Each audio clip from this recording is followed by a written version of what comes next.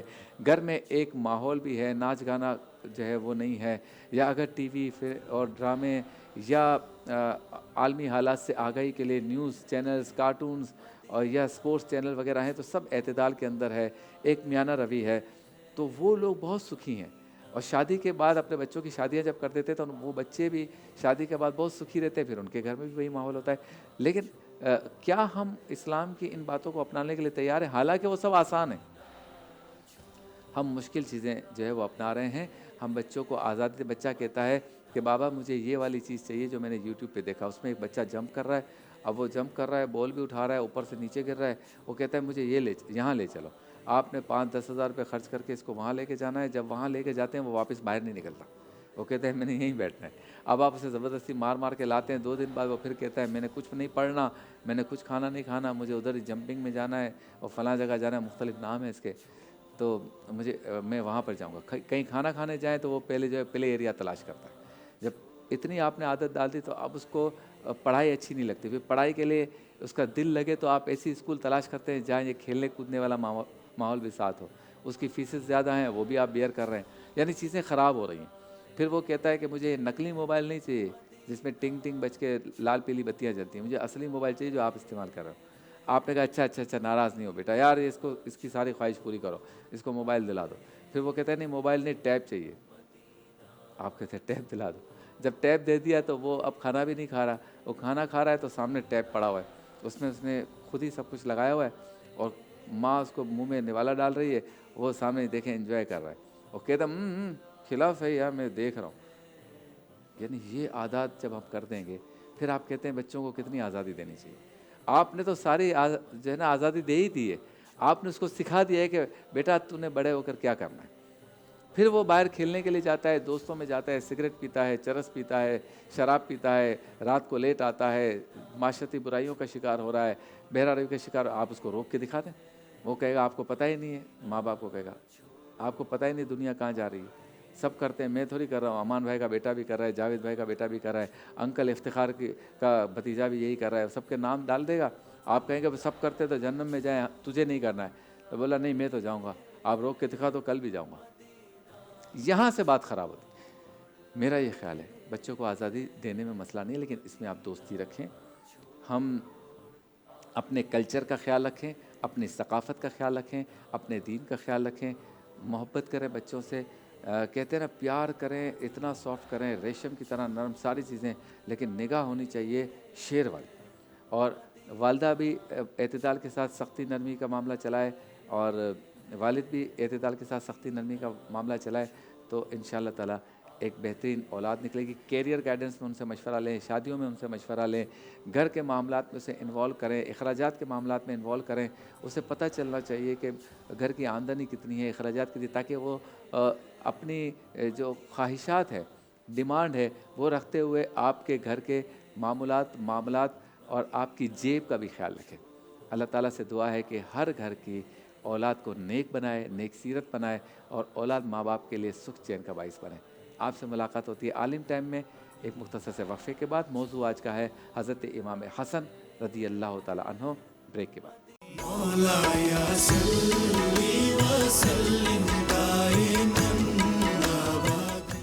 خوش آمدید, ایک بار پھر آپ کی خدمت میں حاضر ہیں ٹی وی 1 سے براہ راست نور رحمان عشق رمضان نشریات کے ساتھ. اب چلتے ہیں اس سیگمنٹ کی جانب جس میں علماء کرام ہمارے ساتھ ہوتے ہیں. سیکھنے اور سکھانے کا سیگمنٹ ہے, گفتگو ہوتی ہے, سوال و جواب ہوتا ہے, اور کوشش کرتے ہیں جس موضوع کا ہم انتخاب کرتے ہیں اس پر سہراسل گفتگو ہو سکے اسی مختصر سے عرصے میں, یا جو ہمارے پاس وقفہ ہوتا ہے. سیگمنٹ کا نام ہے عالم ٹائم.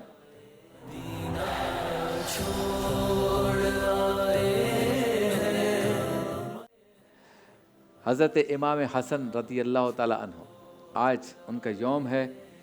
کیا بات ہے ان کی, معاملہ فہم, اور عمر بھی زیادہ نہیں ہے. لوگوں میں صلح کرانے والے, حالانکہ کوئی بہت بڑے بزرگ بھی نہیں ہیں عمر کے اعتبار سے بات کریں, اور بردباری, حلیم الطبع, سخی, اور سرکار دو عالم صلی اللہ علیہ وسلم کی سیرت کا اگر عملی نمونہ دیکھنا ہے تو حضرت امام حسن رضی اللہ تعالیٰ عنہ میں دیکھیں. میں ان کے جب بھی یوم آتا ہے تو یہی کہتا ہوں کہ ہم اپنے نوجوانوں کو بتاتے ہیں کہ آپ شیکسپیئر کو پڑھیں یا نیوٹن کو پڑھیں، یہ سائنسداں ہے، وہ فلسفی ہے، اور اس کے کمالات کو دیکھیں، اس کے کمالات کو دیکھیں.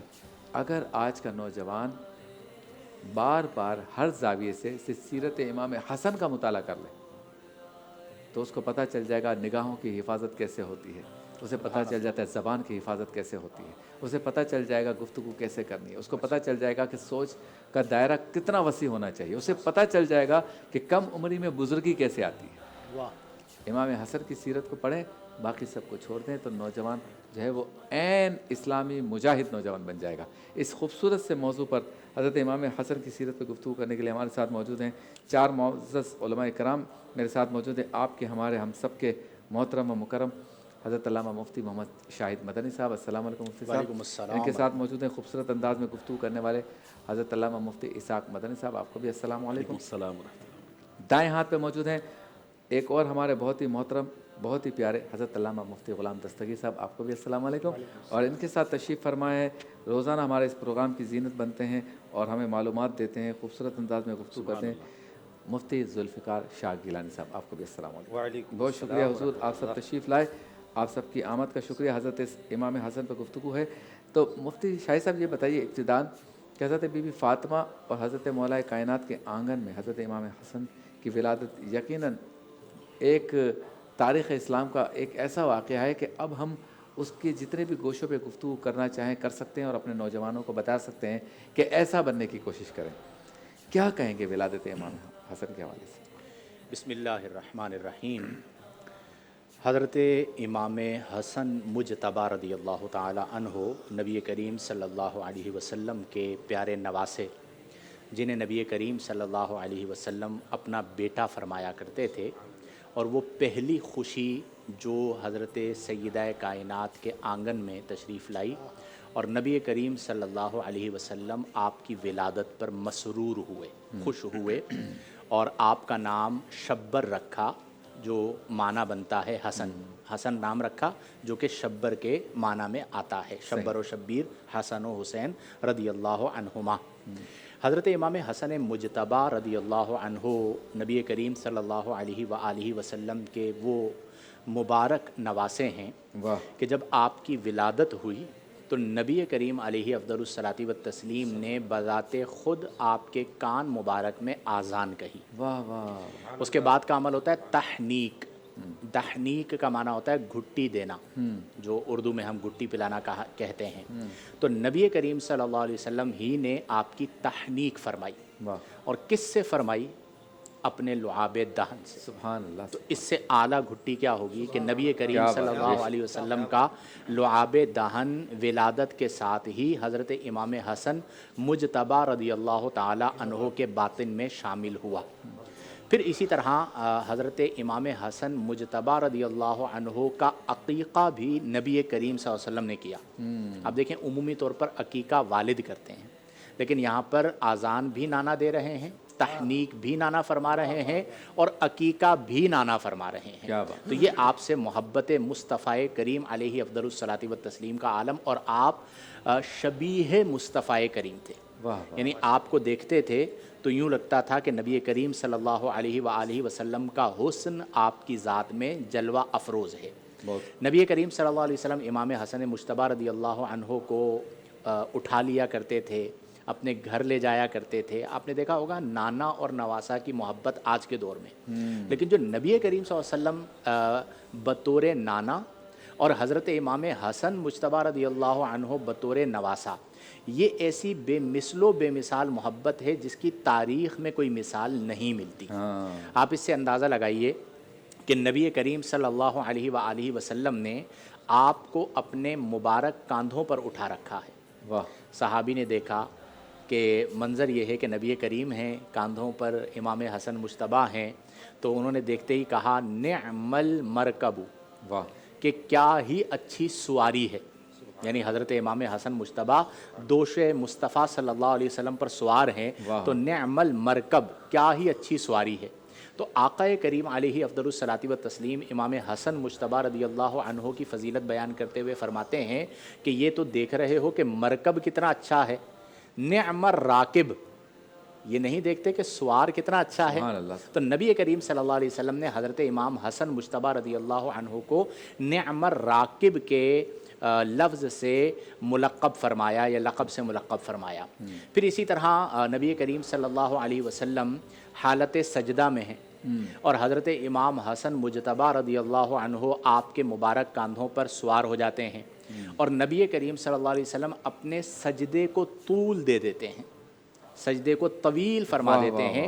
یہ بھی حضرت امام حسن مجتبی رضی اللہ عنہ کی عظمت و شان ہے۔ منبر رسول صلی اللہ علیہ وسلم پر حضرت امام حسن مجتبی تشریف لے آتے ہیں، مسجد نبوی شریف علی صاحبہ الصلاۃ والسلام میں آپ آتے ہیں تو نبی کریم آگے بڑھ کر حضرت حسن مجتبی کو تھام لیتے ہیں۔ گویا کہ آپ یوں کہہ سکتے ہیں کہ اس زمانے میں ولادت حضرت امام حسن مجتبی رضی اللہ عنہ ایک خوشگوار ہوا کا جھونکا تھا، پورا گھرانہ مسرور تھا، اور جو آپ کا بچپن ہے وہ نبی کریم صلی اللہ علیہ وسلم کی گود میں گزرا، اور نبی کریم صلی اللہ علیہ وسلم سے اتصال اتنا تھا کہ کبھی آپ رویا کرتے تھے تو نبی کریم صلی اللہ علیہ وسلم بے چین ہو جایا کرتے تھے۔ بے چین ہو جانے سے مراد کیا ہے؟ اضطرابی کیفیت میں اتنی محبت تھی کہ ان کی رونے والی آواز تھی کہ آپ آ کے پوچھا کرتے تھے کہ میرے بیٹے کو کیا ہوا، ٹھیک ہے۔ اور نبی کریم صلی اللہ علیہ وآلہ وسلم کی بارگاہ سے آپ کو سبت رسول، ریحانۃ الرسول کا لقب ملا، اور ریحانۃ الرسول آپ جانتے ہیں کہ ریحانۃ پھول کو کہا جاتا ہے۔ تو آقا کریم صلی اللہ علیہ وسلم آپ کو صرف چوما نہ کرتے تھے بلکہ سونگھا کرتے تھے، کیا بات، اور آپ کے جسم سے جنت کی خوشبو آیا کرتی تھی۔ اور آپ دونوں کے لیے یعنی حسنین کریمین رضی اللہ عنہما کے لیے فرمایا کہ الحسن والحسین سیدا شباب اہل الجنہ، میرا حسن و حسین جنتی نوجوانوں کے سردار ہیں۔ اور ایک موقع ایسا آیا کہ ایک زانوں پر امام حسن مجتبی بیٹھے ہیں، ایک زانوں پر امام حسین بیٹھتے ہیں۔ نبی کریم صلی اللہ علیہ وسلم فرماتے ہیں کہ من احبنی، جس نے مجھ سے محبت کی، دونوں کی طرف اشارہ کیا، فرمایا وَأَحَبَّ هَذَيْن، جس نے ان دونوں سے محبت کی۔ تین ہو گئے، ایک نبی کریم کی ذات، دو ان کی ذات۔ پھر فرمایا وَأَحَبَّ أُمَّهُمَا، جس نے ان دونوں کی امی جان سے محبت کی، سیدہ کائنات سیدۃ نساء العالمین۔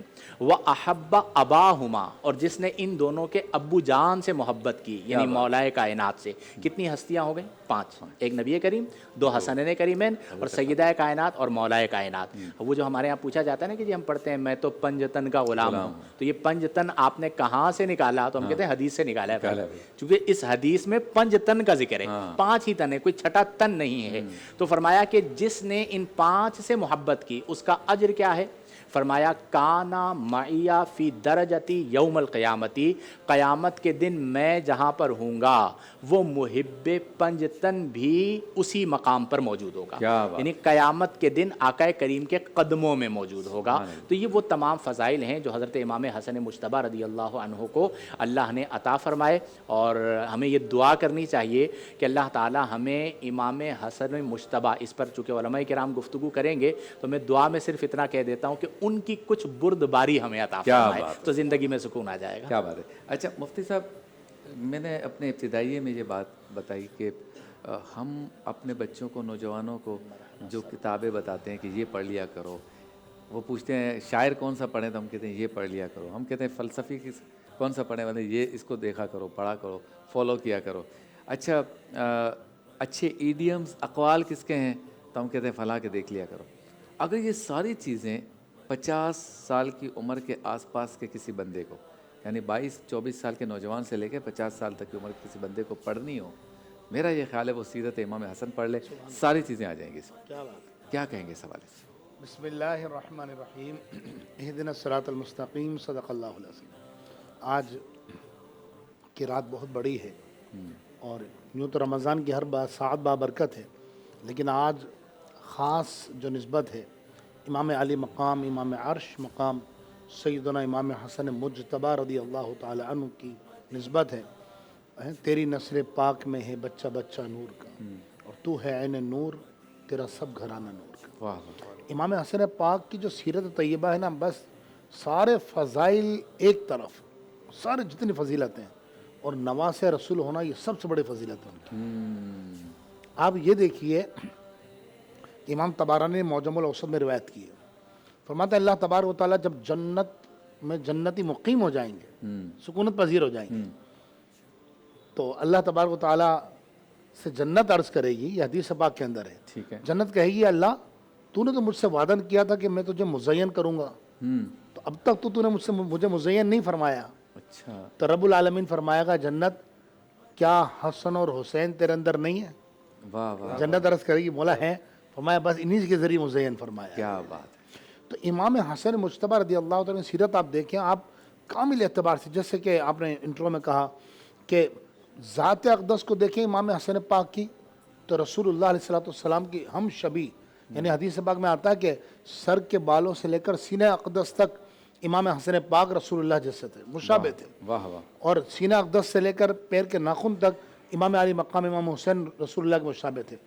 اب حضور علیہ السلام کی جو مشابہت ملی نا، یہ جو مشابہت ملی، یہ جو نیابت ملی، یہ جو رسول اللہ علیہ السلام نے آپ کیا مطلب، جیسے مفتی صاحب نے ذکر کیا تحنیک کا، عربی میں تحنیک کہتے ہیں، اردو میں ہم گھٹی پلانا کہتے ہیں۔ آج کل تو ایک وہ لکوڈ شربت بھی آتا ہے گھٹی کے نام سے، وہ گھٹی نہیں ہوتی ہے، گھٹی کیا ہوتی ہے کہ انسان جب کسی کوئی نیک آدمی ہوتا ہے، سید ہوتا ہے، علی رسول ہوتا ہے، حافظ قرآن عالم دین ہوتے ہیں، تو وہ تحنیک اس لیے دی جاتی ہے کہ اپنے منہ میں کھجور چبا کے نرم کر کے اس کا لعاب اس میں شامل ہو جائے اور بچے کو چسایا جائے۔ اس سے ہوتا کیا ہے؟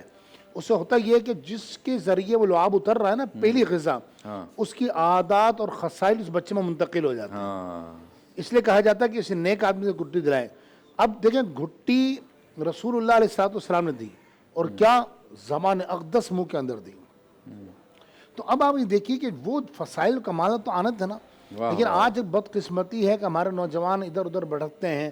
حالانکہ امام حسن مجتبی شرم و حیا کا عالم، سیرت و کردار میں دیکھ لیں، آپ صلح میں دیکھ لیں، رسول اللہ علیہ السلام نے جب حضور کا وصال ظاہری کا آخری وقت آیا تو سیدہ کائنات سیدہ زہرا پاک رضی اللہ تعالیٰ عنہ، امام حسن امام حسین بچے تھے، دونوں کو ساتھ لے گئی، عرض کیا رسول اللہ اپنی وراثت میں سے انہیں حصہ عطا فرمائیے۔ واہ واہ، اب وہ حالانکہ سیدہ زہرا پاک جانتی تھی رسول اللہ کا ورثہ کیا ہے، جبھی تو سوال کیا وراثت سے مراد مال و دولت نہیں تھے وہاں پر، بلکہ آپ نے فرمایا، حضور نے فرمایا میری ہیبت اور میری جو ہے امارت جو ہے نا، جو سرداری ہے وہ حسن کو عطا کر دی گئی ہے، کیا، اور میری شجاعت اور میری بہادری جو ہے وہ حسین کو عطا کر دی گئی ہے۔ واہ واہ واہ، اب علماء نے لکھا اس حدیث کے تحت، فرمایا کہ امام حسن پاک کو اللہ نے وہ ہیبت عطا فرمائی تھی، جیسے آپ نے کہا کہ عمر بظاہر چھوٹی تھی، مقام و مرتبہ بہت بڑا تھا، لیکن بڑے بڑے امیر اور وزیر اور سفیر آتے تھے نا، امام حسن پاک سادہ لباس، سادہ غذا، سادہ طرز زندگی، لیکن بڑے بڑے لوگوں کی ہیبت، آپ کی ہیبت ایسی تھی کہ ان کی ضرورت نہیں ہوتی تھی کہ امام حسن کے سامنے زبان چلا سکے۔ اللہ، یہ اللہ نے مقام و مرتبہ۔ تو آج ہمارے نوجوانوں کو، جو نوجوان بچے بچیاں ہیں، انہیں چاہیے سیرت امام حسن پاک پڑھیں، کہ جن کو پتہ پڑے کہ اللہ رب العالمین نے ایک کامل شخصیات، یہ اہل بیت اطہار، جیسے مفتی صاحب نے آخری بات کی کہ ختم کرتا ہوں، وہ حدیث پاک پڑھی کہ یہ اہل بیت ہے، اللہ ہے۔